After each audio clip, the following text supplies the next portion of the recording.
Hello दोस्तों, कैसे हो आप सब। मैं हर्षदीप कथूरिया आप सबका वेलकम कर रहा हूँ हमारे यूसी लाइव के यूट्यूब चैनल पे और आशा कर रहा हूँ कि आप सब बहुत अच्छे बहुत बढ़िया हैं। तो जैसे आपको पता है, यहाँ पे मैं एक पूरी सीरीज रन कर रहा हूँ जहाँ पे हम इस ईयर के एसएससी सीजीएल जो इस ईयर में हुआ था उसके हम एवरी पेपर को यहाँ पे अटेम्प्ट करने का कोशिश कर रहे हैं रीजनिंग का। तो आज हम 13 अप्रैल का पेपर शिफ्ट 2 हम कर रहे थे, हम कुछ 10 क्वेश्चन कर चुके थे, उसको कंटिन्यू करेंगे। एंड अगर टाइम रहता है हमारे पास तो शिफ्ट 3 को आगे कंटिन्यू यहाँ पे डेफिनेटली आज ही शुरू कर देंगे, नहीं तो नेक्स्ट क्लास से डेफिनेटली हो गई। तो आप अच्छे से यहाँ पे कनेक्टेड रह सकते हो, आप मेरे बारे में इस पेज पे है ना चेकआउट कर सकते हो। और मैं बिल्कुल चाहूंगा कि अच्छे से पढ़ने के लिए आप कनेक्टेड रहो, आप रेगुलर रहो।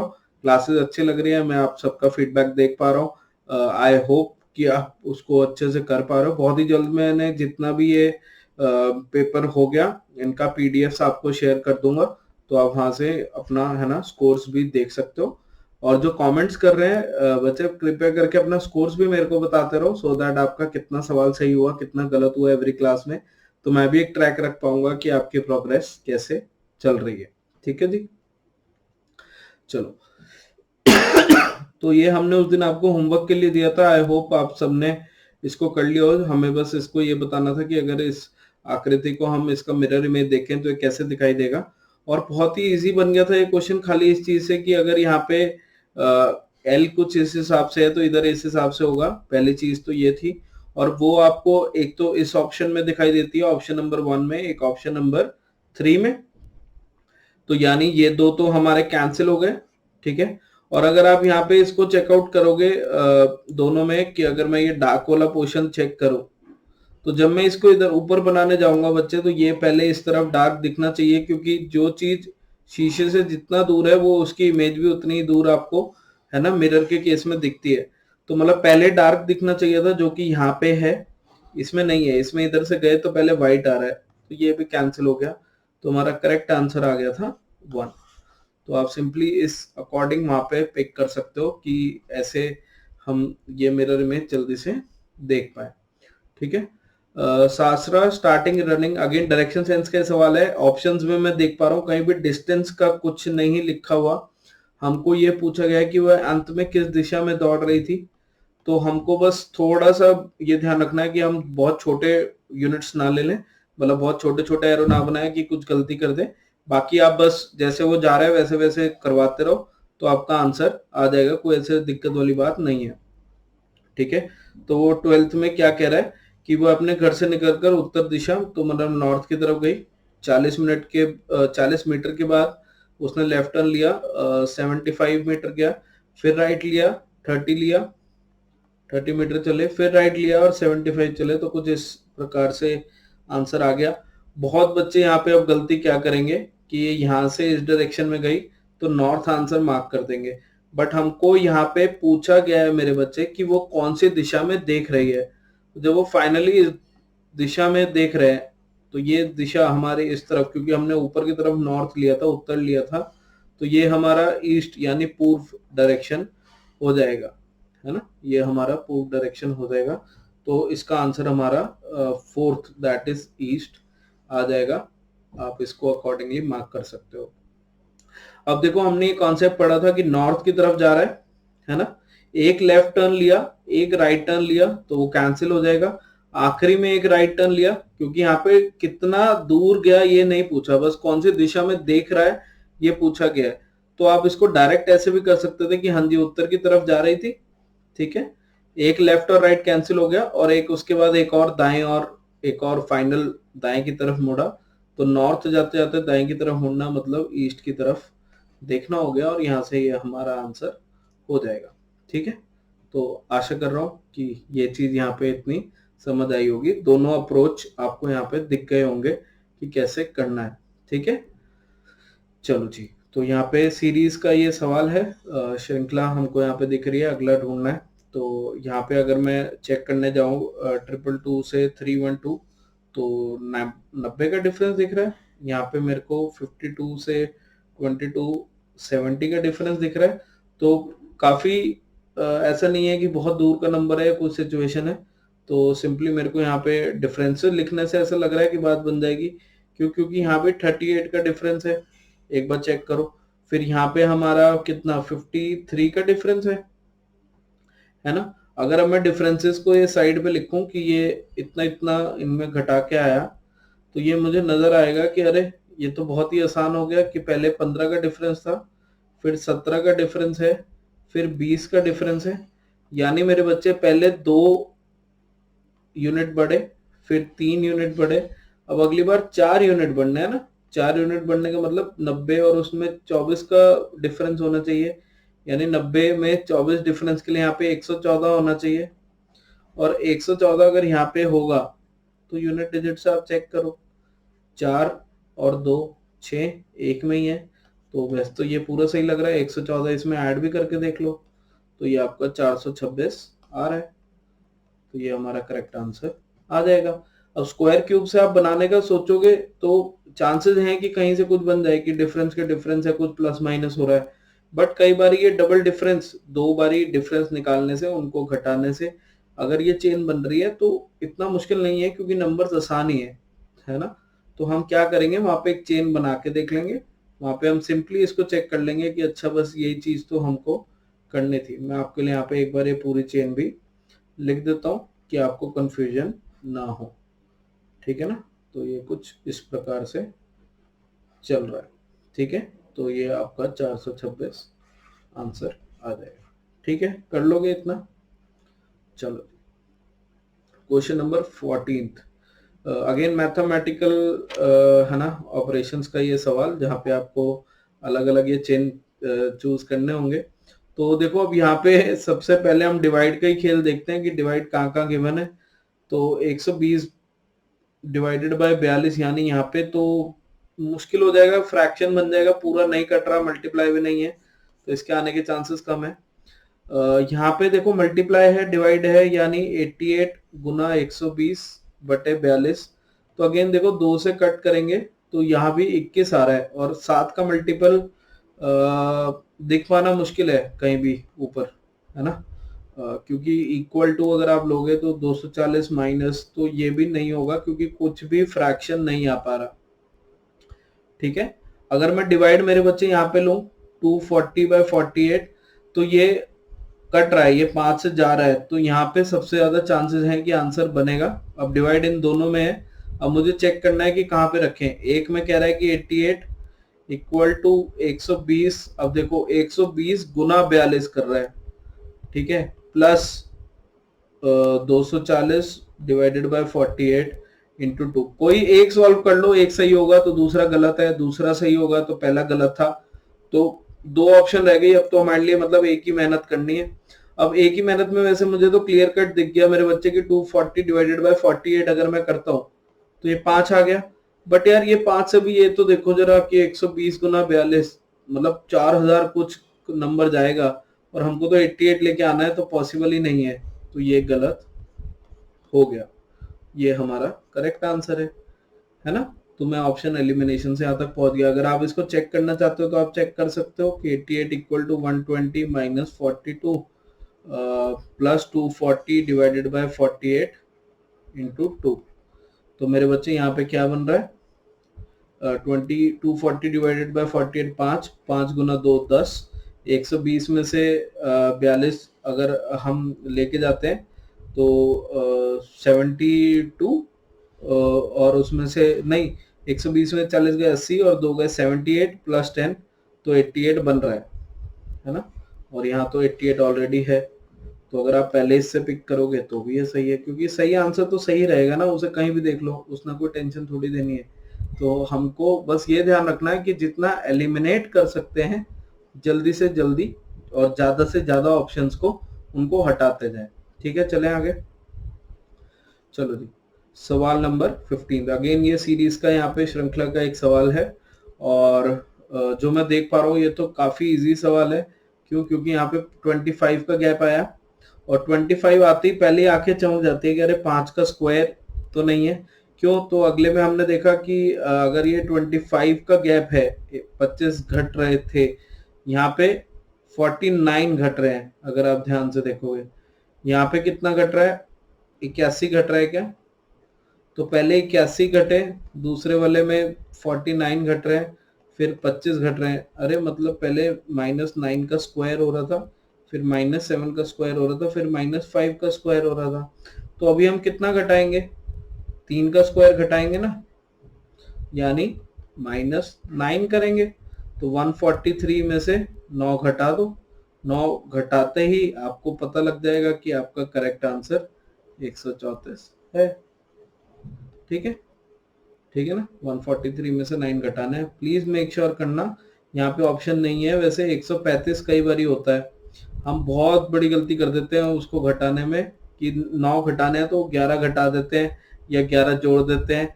ये गलती मत करना, वहां पे आराम से घटा के आना, जल्दबाजी के चक्कर में क्वेश्चन खराब नहीं करना है। ठीक है। लॉजिकल ऑर्डर अगेन हमने ये चैप्टर डिटेल में पढ़ा था, और जो शीट्स में मैंने देखो आपको क्वेश्चन कराए थे वो कॉपी पेस्ट यहाँ देखने को मिलेंगे, क्योंकि बहुत लिमिटेड क्वेश्चन है। अगर किसी के पास RS अग्रवाल किताब है या कहीं आपने देखा हो, इसके इस चैप्टर के मात्र 40 से 50 सवाल हैं। अगर आप सबको PDF चाहिए तो कमेंट में बताना, मैं देखता हूँ अगर कहीं से मिलता है, ठीक है, नहीं तो मैं अपनी आपके DPP शेयर कर दूंगा।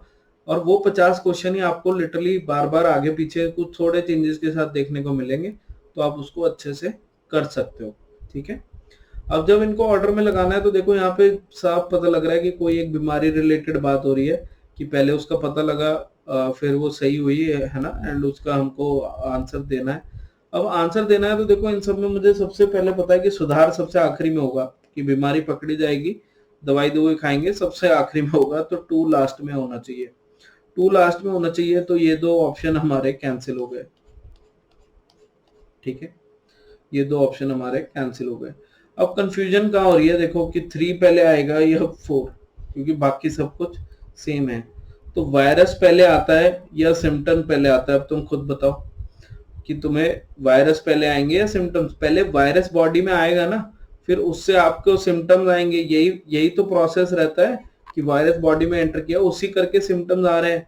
क्योंकि यहाँ पे ये तो है नहीं कि हमने टेस्ट कराया तो कंफर्म हुआ, कहीं वो चीज तो नहीं हो रही।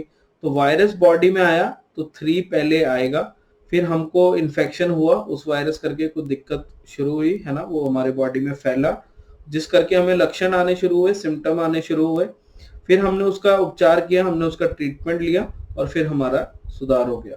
तो 35412 ये करेक्ट ऑर्डर है। और ये जुकातु, ये पेपर में बहुत बार रिपीट हुआ है ये सवाल। ठीक है, एक ये वाला और एक जॉब को लेके कि प्रोबेशन वाला और वो वाला। तो प्लीज मेक श्योर, है ना, प्लीज इस चीज का ध्यान रखना कि इन क्वेश्चंस को आप ज्यादा से ज्यादा प्रैक्टिस कर लो। लगता है आसान है, बट हम पेपर में अफोर्ड नहीं कर सकते कि इनमें हम अपना टाइम खराब करके आए। ठीक है, तो इस चीज का हमको अच्छे से ध्यान रखना है। Question number 17, in a certain code language flask is written as this, how will tours be written as. अब देखो कितना आसान हो गया ना, कि यहाँ पे अगर 6 है तो यहाँ पे 9 है, तो +3 हुआ, यहाँ 12 है तो यहाँ 16 है, +4 हुआ, यहाँ 1 है यहाँ 6 है तो +5 हो गया, यहाँ 19 है यहाँ 25 है, +6, तो बस ऐसे ही चल रहा है, और आखिरी में +7, इससे ज्यादा तो कुछ है ही नहीं। तो हमको बस यही करना है, टूर्स में +3, तो T+3W वो हर जगह था, वो 15 + 4 19। ठीक है, तो एक ऑप्शन हमारा यहाँ पे कैंसिल हो गया, इनफैक्ट 2 ऑप्शन कैंसिल हो गए। अब अगले से ही हमको पता लग जाएगा, +5 करते 21 और 5 26, यानी Z, तो WSZ वाला एक ही ऑप्शन है, तो ये वाले को हम कैंसिल कर देंगे, इस वाले को हम सही मार्क कर देंगे। तो यहाँ पे ये ऑर्डर चल रहा है और इसका हमको ध्यान रखना है, इतनी सी बात है।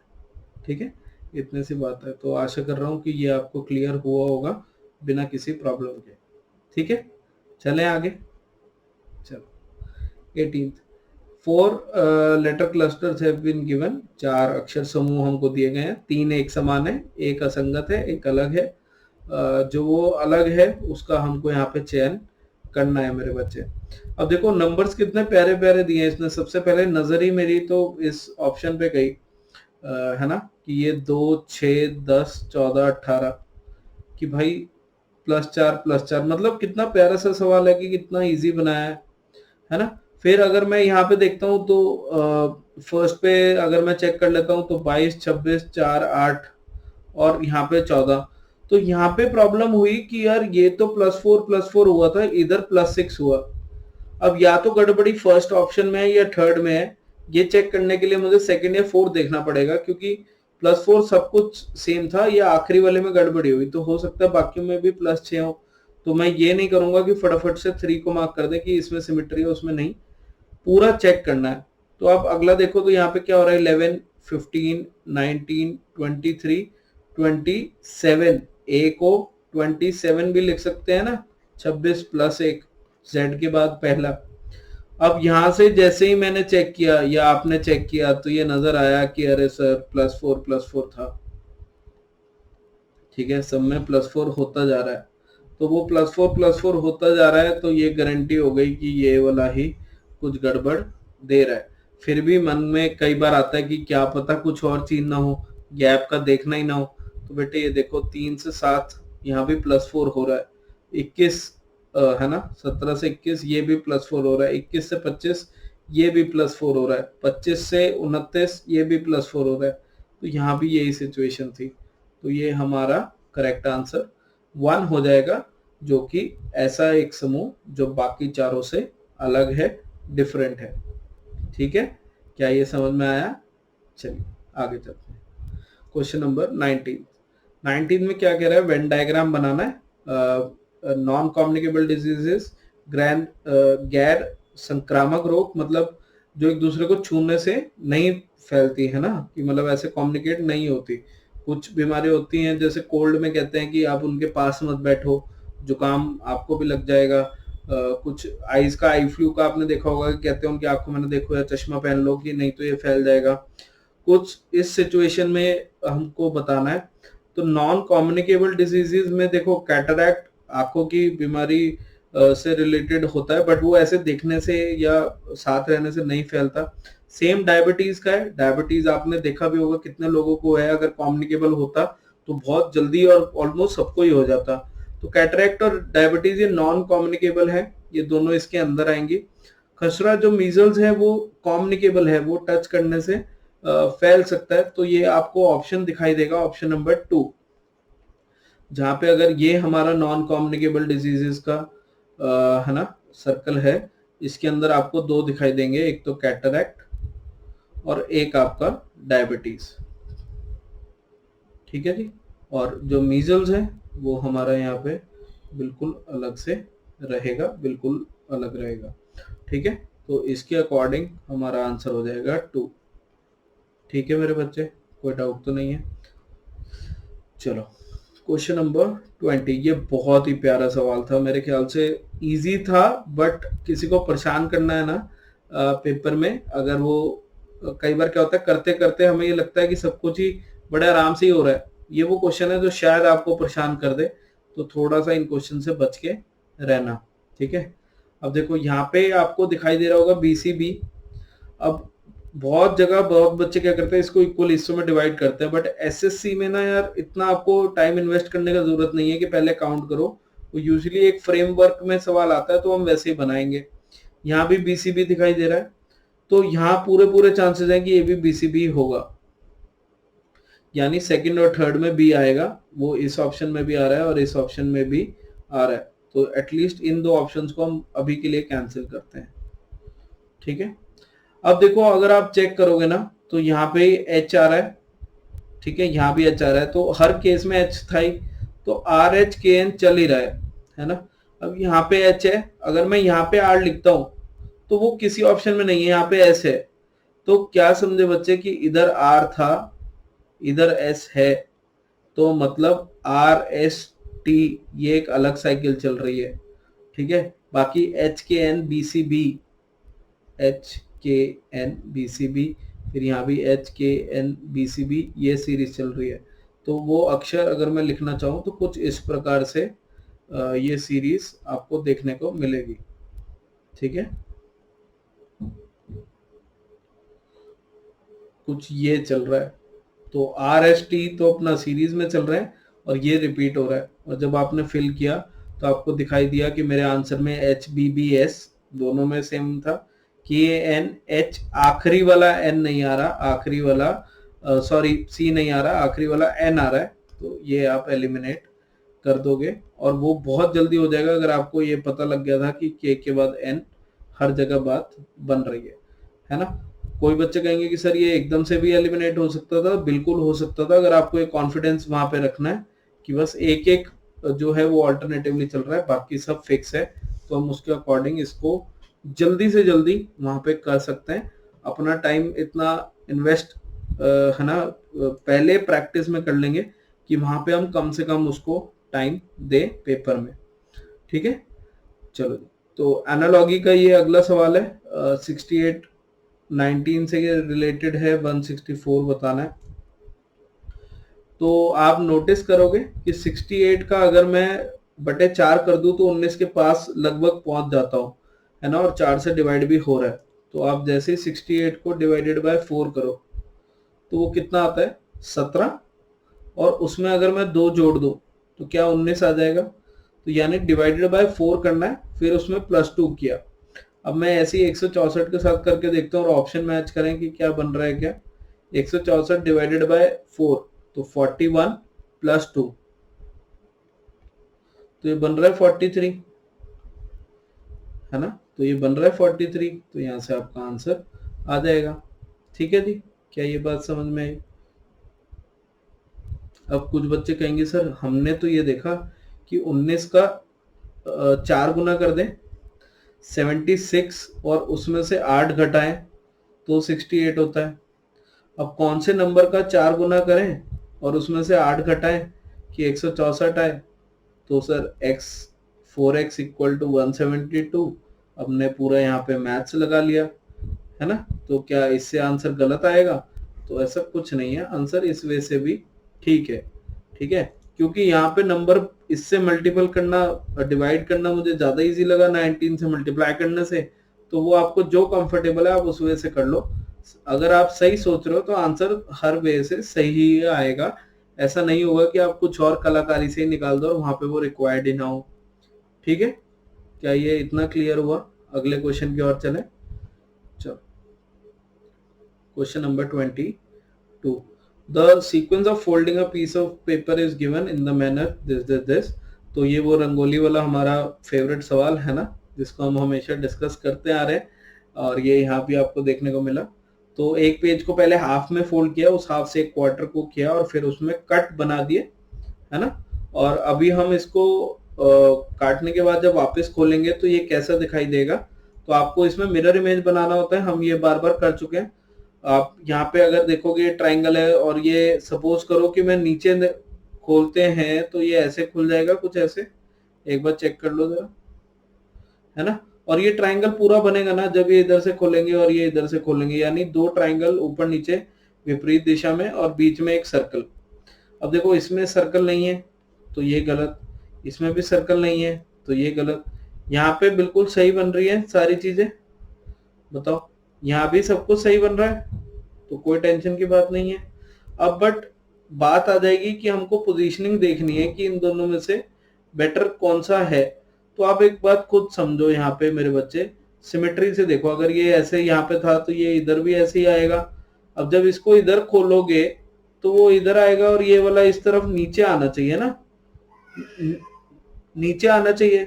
जब नीचे आना चाहिए तो वो यहाँ पे आ रहा है ना, इसमें तो नहीं आ रहा ना, तो ये गलत हो गया। अब ये गलत हो गया तो ये सॉरी, बस एक ये हमारा इकलौता सही है ना, तो ये हमारा करेक्ट आंसर आ गया कि इससे हम ये चीज यहाँ पे बना पाएंगे। अगर आप एलिमिनेशन से देखना चाहते थे तो यहाँ से भी एक आइडिया लग गया कि यार ये और ये, क्योंकि ये ऐसे खुलेगा तो सेम आकृति आनी चाहिए ना, कि यहाँ पे सेम बनेगी या नहीं बनेगी।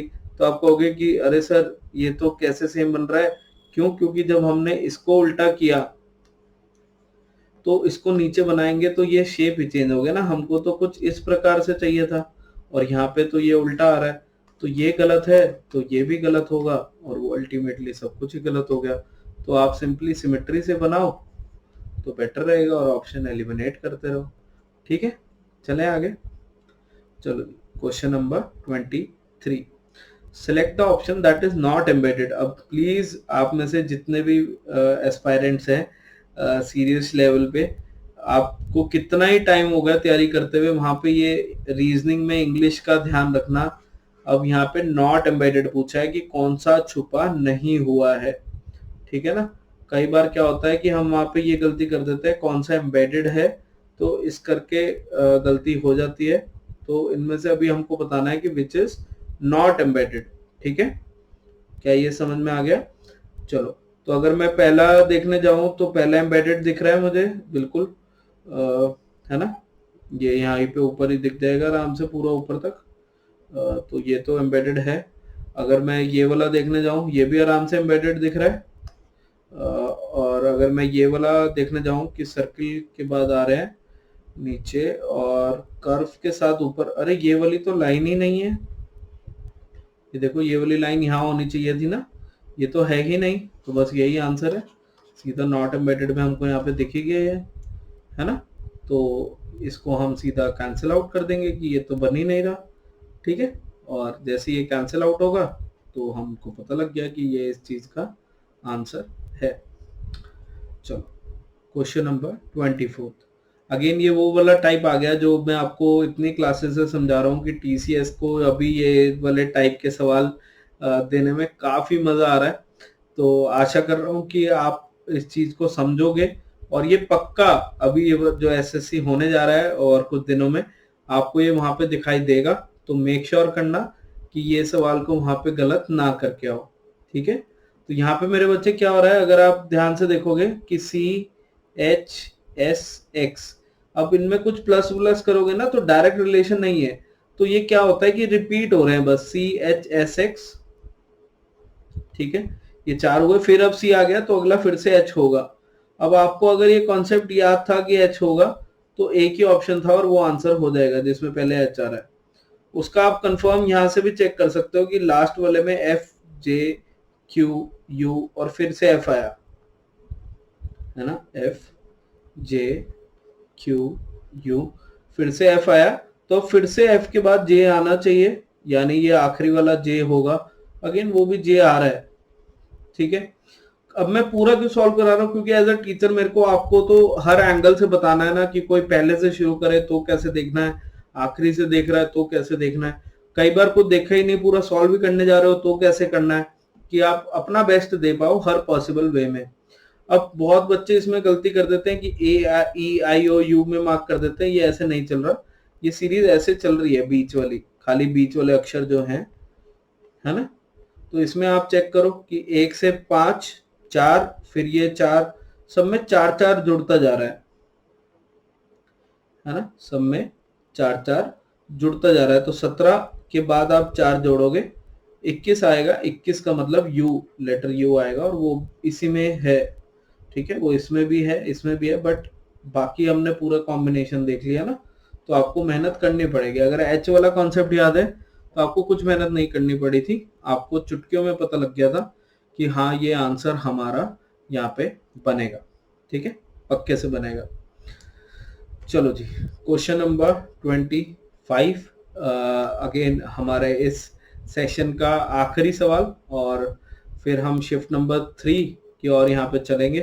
कुछ क्वेश्चंस आज हम शुरुआत कर देते हैं और फिर अगली क्लास में उसको एंड करने का प्लान आउट यहाँ पे डेफिनेटली हम करने वाले हैं, ठीक है ना। और फिर उसके बाद अगला डे, उसके बाद अगला डे, और पूरा इस महीने के अंदर मैं कोशिश करूंगा कि आपके ज्यादा से ज्यादा पेपर्स अटेम्प्ट हो पाए। चलिए, अगर यहाँ पे कह रहा है कि RJB is related to TGF, तो देखो ये नंबर तो पास पास है, R से T सीधा सीधा दिख रहा है कि 18 से 20, तो +2 हो रहा है। तो यहाँ पे Q यानी 17 से 19 जाने के लिए हमें S चाहिए होगा, यानी 2 ऑप्शन ऑलमोस्ट कैंसिल है। अगर वर्क ना किया तो चेक कर लेंगे। फिर अगर हम बीच वाला चेक करें तो 10 से 7 -3 हुआ इधर से इधर जाने में, तो यहाँ पे 16, P हमारा 16 था ना, उससे -3 करते हैं तो 13, दैट इज M। तो SM पता लग गया कि बस ये आंसर है, ठीक है। अगेन मन की तसल्ली, तो B is 2, और यहाँ पे 6 बनाना है, उनको +4 करना पड़ेगा F के लिए, है ना। तो यहाँ पे G7 है और उसमें आप +4 करो, 11 आएगा, दैट इज K। तो ये आपका आंसर आ गया SMK, जो कि यहाँ पे गिवन है, जिसको आप अच्छे से यहाँ पे चेकआउट कर सकते हो कि हमें कैसे बनाना है या नहीं। ठीक है ना, क्या ये क्लियर हो गया मेरे ख्याल से? चलो, तो अभी इसी के साथ ये शिफ्ट खत्म होता है। आशा करता हूँ कि आपने पूरा अच्छे से ये पेपर दिया, इसको भी अच्छे से प्रैक्टिस किया। प्लीज अपना स्कोर्स मेरे को कमेंट्स में बताओ यार, जो भी देख रहा है लाइक करो सेशन को, है ना। अगर आपको पसंद आ रहा है, आप मैक्सिमम लोगों को शेयर करो, सो दैट एक ये टीम जितना सॉलिड, जितना बड़ा, जितना है ना रेलेवेंट एक दूसरे के लिए हम बन पाए, जितने हम एक दूसरे के हेल्प कर सके, उससे अच्छा कभी भी कुछ नहीं है। क्योंकि हमेशा it will come down to a team game, और वहां पे परफॉर्मेंस हर बच्चा इंडिविजुअल देके आएगा, बट पहले आप कितना अच्छे से एक दूसरे के साथ पढ़ पा रहे हो, ये आपके एटीट्यूड को जस्टिफाई करता है जब आप पेपर में देने जा रहे हो। तो आई होप आप उस चीज पे साथ साथ वर्क करते हो, एंड प्लीज अपना कमेंट्स, अपना फीडबैक जरूर यहाँ पे देते रहो, ठीक है। अभी इसके बाद अपन थोड़ा सा यहाँ पे शुरू करते हैं शिफ्ट नंबर 3, ठीक है। एक या दो क्वेश्चन कर लेते हैं और बाकी फिर हम अगली क्लास में कंटिन्यू कर लेंगे, ठीक है मेरे बच्चे।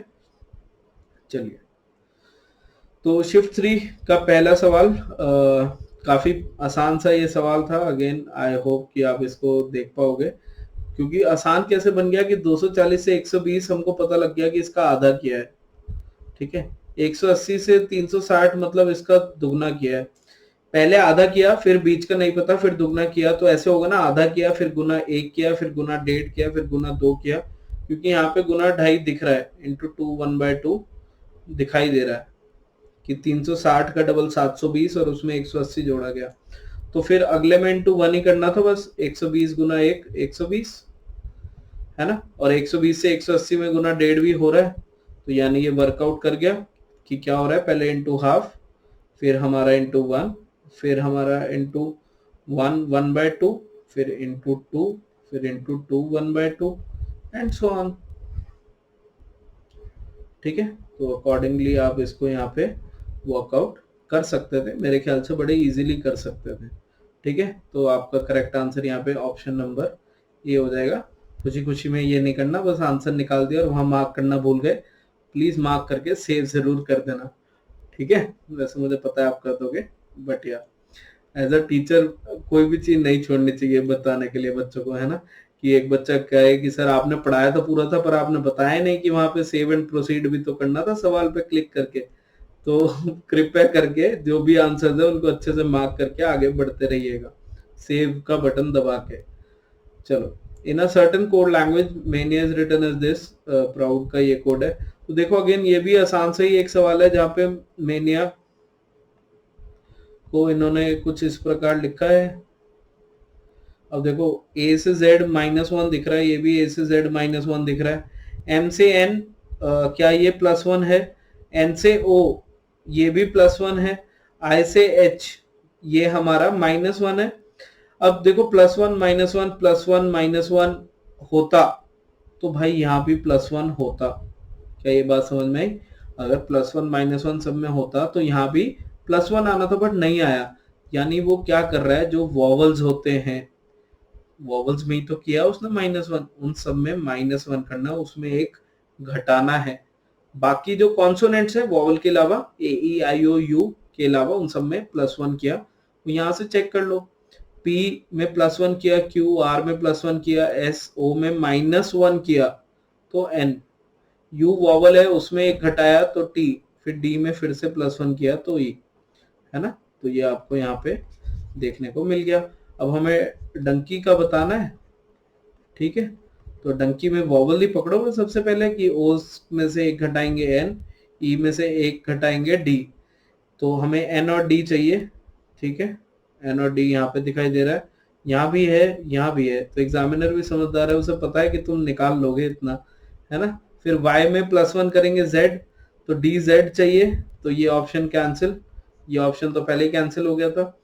और हमें अगर पहली शुरुआत देखें तो डी से +1 करेंगे तो ई, तो ये आपका करेक्ट आंसर हो गया, क्योंकि हमको +1 से शुरू करवाना था, तो ये बन जाएगा, ठीक है। आप वहाँ पे इसको मार्क करके बिंदास तरीके से आ सकते हो। ठीक है जी, चलिए तो आज के लिए आपका होमवर्क क्वेश्चन करते हैं, यहाँ पे एंड करते हैं। शुरुआत मैंने करवा दिया, मैं चाह रहा था कि जितने क्वेश्चन हो सकते हैं उतने हो जाए। खत्म तो हम शिफ्ट 2 के बाद भी कर सकते थे, बट मुझे था कि एक बार इसकी शुरुआत कर देते हैं। अगले क्लास में इसमें और क्वेश्चंस मैक्सिमम करने का ट्राई करेंगे और फिर इसके बाद हम अगला जो हमारा पेपर है उसके साथ आपके सामने हम बिल्कुल हाजिर होंगे।